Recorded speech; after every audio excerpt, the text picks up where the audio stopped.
உங்கள் ஐஎம் டிவியில் ஒவ்வொரு மாதமும் 1ஆம் தேதி காலை 6 மணிக்கு புதிய மாதத்தின் வாக்குத்தத்த செய்தி. பிரைஸ் தி லார்ட், ஹல்லேலூயா.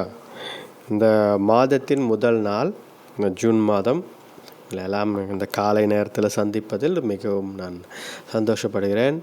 இந்த நாளில் கூட நமக்கு கொடுக்கப்பட்ட வார்த்தை, அந்த வாக்குத்தத்த வசனம் இந்த மாதத்தில் நாம் பார்த்தோம் என்றால், ஐ ஆம் பிளெஸ்ட் இன் காட். நான் கர்த்தருக்குள் ஆசீர்வதிக்கப்பட்டிருக்கிறேன். இல்லைன்னா நான் கர்த்தருக்குள் ஆசீர்வதிக்கப்பட்டவன் அப்படி கூட சொல்லிக்கலாம். ஸோ இதுதான் இந்த மாதத்தில் நாம் போன மாதம் நாம் பார்த்தது I am a citizen of heaven, நான் பரலோகத்தின் குடிமகன் என்று பார்த்தோம்.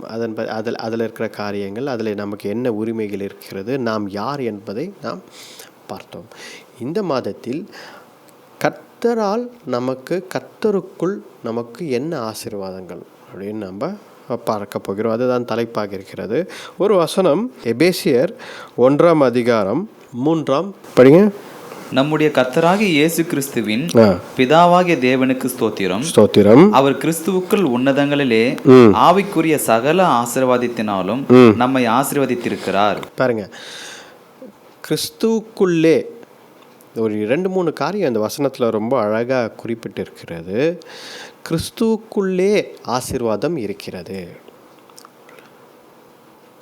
ஸோ இது முதல் குறிப்பு பார்த்தோம் அப்படின்னா, நிறைய பேர் நம்ம என்ன யோசிக்கிறோன்னா, என்னுடைய ஆசீர்வாதம், கர்த்தர் எனக்கு கொடுக்குற ஆசீர்வாதம், எனக்கு நான் விரும்பும் காரியங்கள் அனைத்தையும் ஆண்டவர் தருகிறார் என்பது அப்படி நம்ம யோசிக்கிறோம்.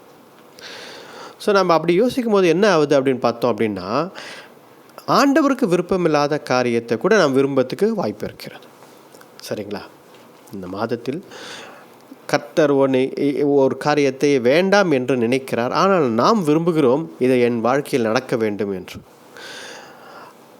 அப்போது கிறிஸ்துவுக்குள் அப்படின்னு ஒரு அந்த ஆசீர்வாதம் கிறிஸ்துவுக்குள் அப்படின்னு சொல்லும் பொழுது, கர்த்தருடைய சித்தத்தால், தேவ சித்தத்தால் செதுக்கப்பட்ட ஒரு ஆசீர்வாதம் நமக்கு கிடைத்தால், அது மிகவும் ஆசீர்வாதமாக, மிகவும் நமக்கு நன்மையாகவும், நமக்கு பிரயோஜனமாகவும், அது பரலோகத்தின் மிகுந்த சந்தோஷம் உண்டாகும். அதனால் கிறிஸ்துவுக்குள் நாம் எப்பொழுதும் ஆசீர்வாதங்களை எதிர்பார்த்தும் அதை பெற்றுக்கொள்ள வேண்டும். பாருங்கள், ஆசீர்வாதம் அப்படின் பொழுது, ஆசீர்வாதம் என்பது நம்ம உடனே ஒரு காரியத்தை என்ன யோசிக்கிறோம் என்றால், இந்த உலகத்தின் காரியங்கள். ஃபார் எக்ஸாம்பிள், இந்த உலகத்தில் காரோ, வீடோ, வசதிகளோ, பண செல்வாக்கோ, நல்ல வேலையோ, இதெல்லாம் நமக்கு எடுத்து உடனே ஆண்டவர் என்னை ஆசீர்வதிக்கிறார் அப்படின்ட்டு சொல்லும் பொழுது, இதுதான் நமக்கு முதலாவது தோன்றுகிறது. தவறு கிடையாது. It's not wrong. We need worldly blessings also. ஆண்டவர் அபிரகாமை ஆசீர்வதித்தார். அதிகமான அவர்கள்கிட்ட இருந்த ஆடு மாடுகள் மற்ற எல்லாத்தையும் காரியம் பார்க்கும் பொழுது மற்றவர்கள்ட்ட இல்லாத அளவுக்கு அவர்கள்கிட்ட இருந்தது அப்படின்னு பார்க்குறோம். ஆண்டவர் ஆசீர்வதித்தார். தாவீதை ஆண்டவர் ஆசீர்வதித்தார். உயர்ந்த இடங்களில் கொண்டு போய் அமர வைத்தார். யோசேப்பை ஆண்டவர் ஆசீர்வதித்தார்.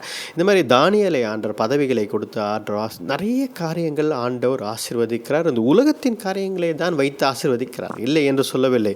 நிச்சயமாக நமக்கு அவசியம், இதெல்லாம் ஆண்டவருக்கும் தெரியும் நமக்கு இதெல்லாம் அவசியம் என்று.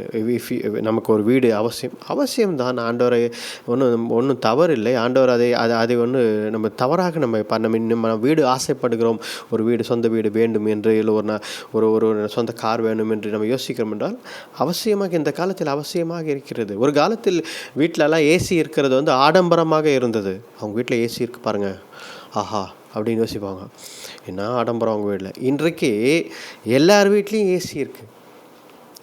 எல்லார் வீட்லேயும் ஏசி இருக்குது.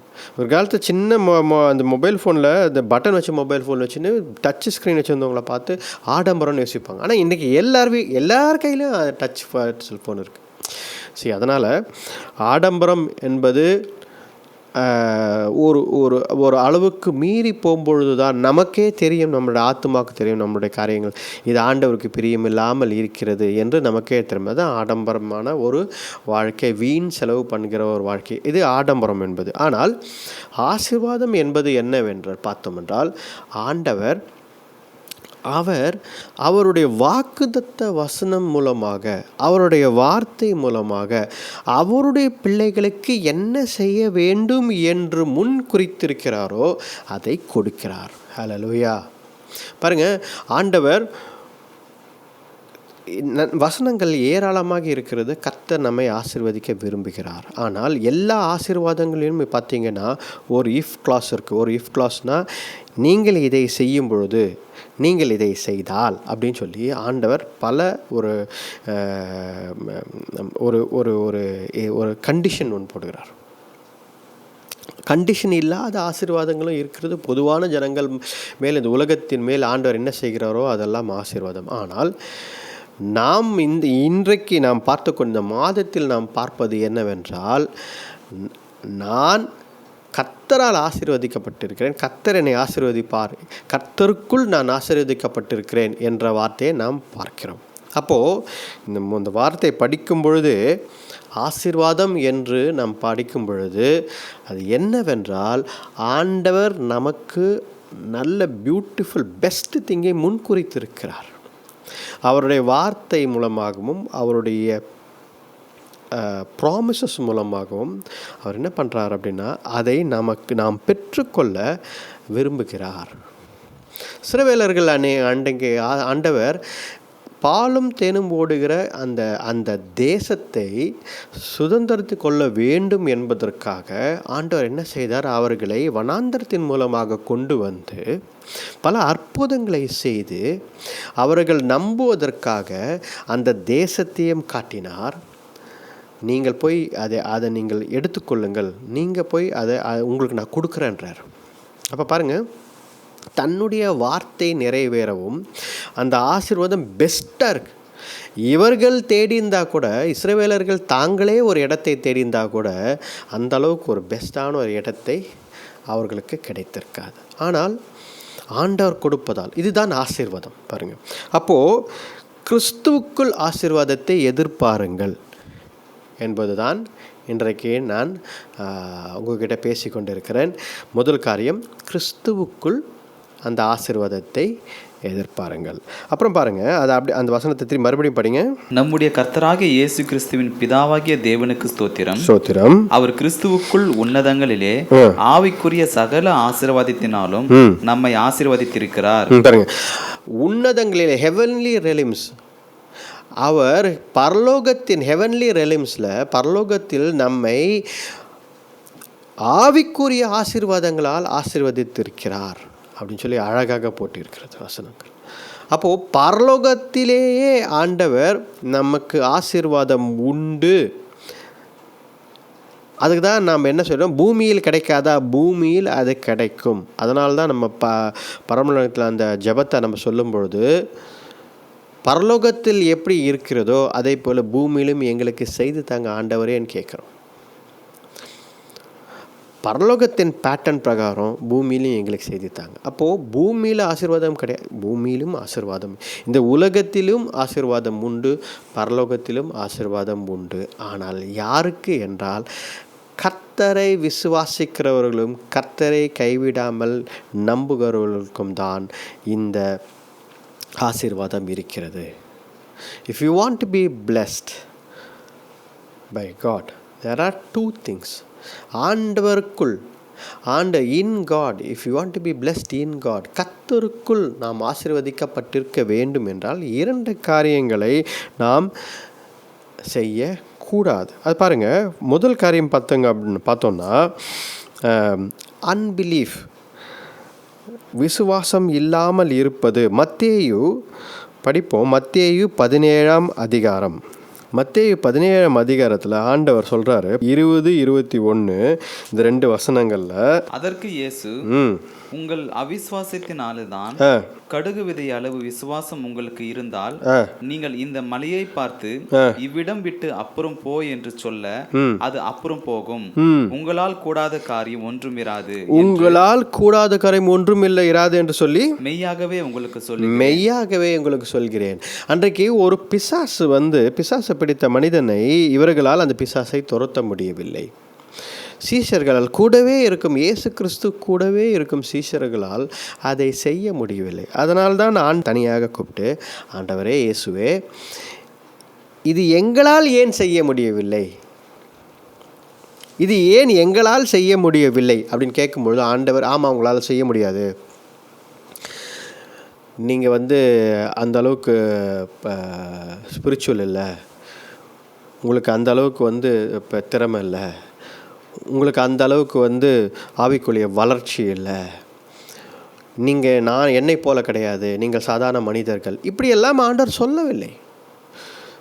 ஆண்டவர் என்ன சொல்கிறாருன்னா, அழகாக சொல்கிறாரு, உங்களுக்கு சிறிதளவு விசுவாசம் இருக்கிறது, நீங்கள் அந்த கடுகளவு விசுவாசம் இருந்தால் இந்த மலையை பார்த்து பெயர்ந்து போ என்று சொன்னால் கூட அந்த மலை விலகிவிடும் என்று ஆண்டவர் சொல்கிறார். செய்யக்கூடாத காரியம் ஒன்றுமில்லை, உங்களால் செய்யக்கூடாத காரியம் ஒன்றும் இராது என்று மெய்யாகவே சொல்லி, அப்போது nothing will be impossible for you அப்படின்னு சொல்லி அழகாக ஆண்டவர் சொல்லியிருக்கிறார். அப்போது ஆசீர்வாதங்கள் ஆண்டவரின் ஆசீர்வாதங்கள், whether it is spiritual or materialistic, எது இருந்தாலும் ஆண்டவர் தான் கொடுக்கிறார். God only gives. இரண்டுமே ஆண்டவர் தான் செய்கிறார். இந்த இடத்தில் பார்த்தீங்கன்னா இது ஆவிக்குரிய ஆசீர்வாதத்தை பற்றி இங்கே போட்டு இருக்கிறது. ஏனென்றால் பிசாசு சீஷர்கள் சொல்லும் பொழுது அது போகவில்லை, ஆனால் இயேசு கிறிஸ்து வந்தவுடன் அந்த பிசாசு ஓடிவிட்டது.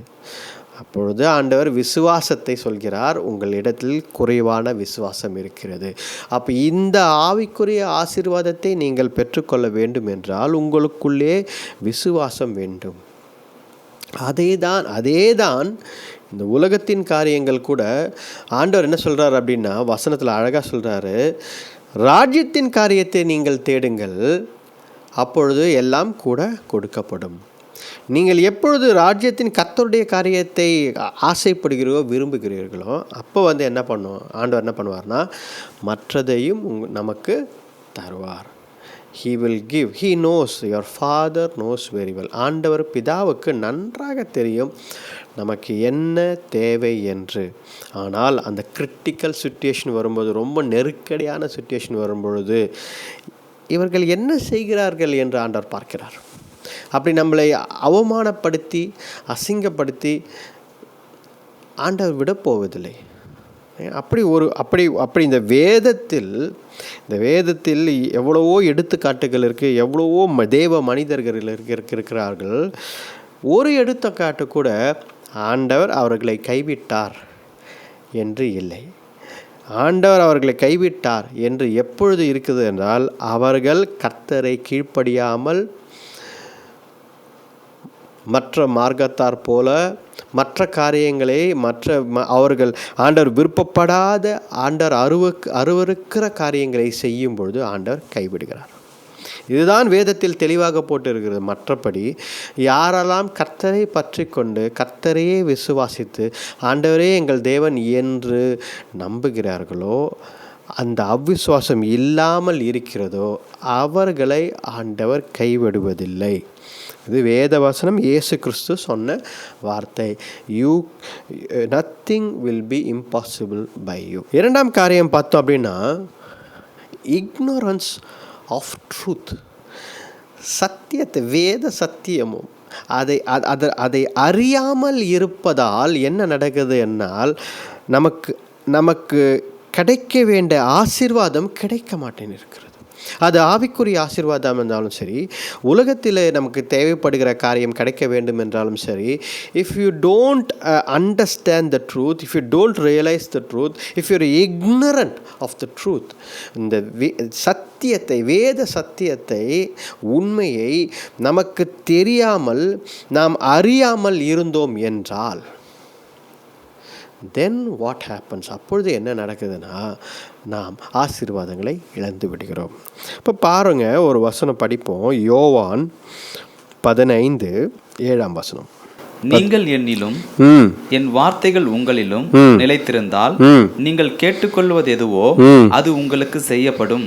பாருங்க, ஆண்டவர் என்ன சொல்றாரு இந்த இடத்துல? ஆண்டவர் நானே திராட்சை கொடி அப்படி சொல்றாரு.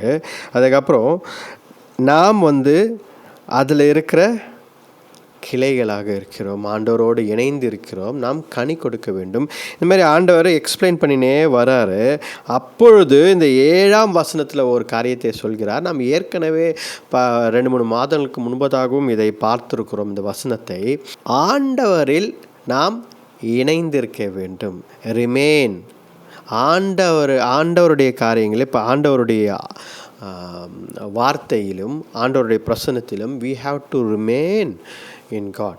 இந்த வேத சத்தியங்கள் நிறைய இருக்கிறது. இது ஒரு விஷயத்தை நான் படித்து காட்டியிருக்கேன். யோவான் 15:7 அதிகாரத்தில் ஒரு விஷயத்தை தான் படித்து காட்டியிருக்கேன். என்ன என்றால், நாம் கனி கொடுக்க வேண்டிய சூழ்நிலையில் இருக்கிறோம். we have to give fruits. if you are a tree, you have to bear fruits. கனி கொடுக்க வேண்டும், நல்ல கனிகளை கொடுக்க வேண்டும். அது ஆண்டவர் ராஜ்யத்து காரியத்துக்கு பிரயோஜனப்படும் காரியங்களாக இருக்க வேண்டும். இதுதான் ஆண்டவர் எதிர்பார்க்கிறார். இது ஒரு சத்தியம், வேத சத்தியம். இதே போல் அப்போது நான் யாராக இருக்கிறேன், ஏன் எனக்கு இந்த ஆசீர்வாதம் கிடைக்க மாட்டேன்னு இருக்கிறது? ஏன் இது? பாருங்கள், எங்கள் வீட்டில் கூட தோட்டம் இருக்கிறது. அப்போது கனி கொடுக்காத செடிகளோ மரங்களோ இருந்தால் அது என்ன செய்கிறோம் என்றால், அதை வேரோடு பிடுங்கி போடுவதில்லை. அது என்ன செய்கிறோம் என்றால், ஃப்ளவர் வர்றதுக்காக மினரல்ஸ் வச்சுருக்காங்க. இப்போ எங்கள் வீட்டில் இருக்கவங்க என்ன பண்ணுறாங்க, என்னோடய ஒய்ஃப் என்ன பண்ணுறாங்கன்னா, அதை எடுத்துன்னு போய் ஒவ்வொரு மரத்துக்கும் தண்ணியில் கலக்கி ஊற்றுறாங்க. இப்போ நான் கேட்கும் பொழுது, இது எதுக்காக பண்ணுறோன்னா, இது ஃப்ளவரிங், இதுக்கு ஒரு வாய்ப்பு கொடுக்குறோம், இது கனி கொடுக்கும் அப்படின்னு. அப்போ பாருங்கள், உலகத்தில் நாம் இருக்கும்பொழுது நம்ம சாதாரண மனிதர்கள். ஆனால் நாம் என்ன எதிர்பார்க்கிறோன்னா, இந்த மரம், இந்த செடி, இந்த கொடி நமக்கு கனி கொடுக்கும் என்று.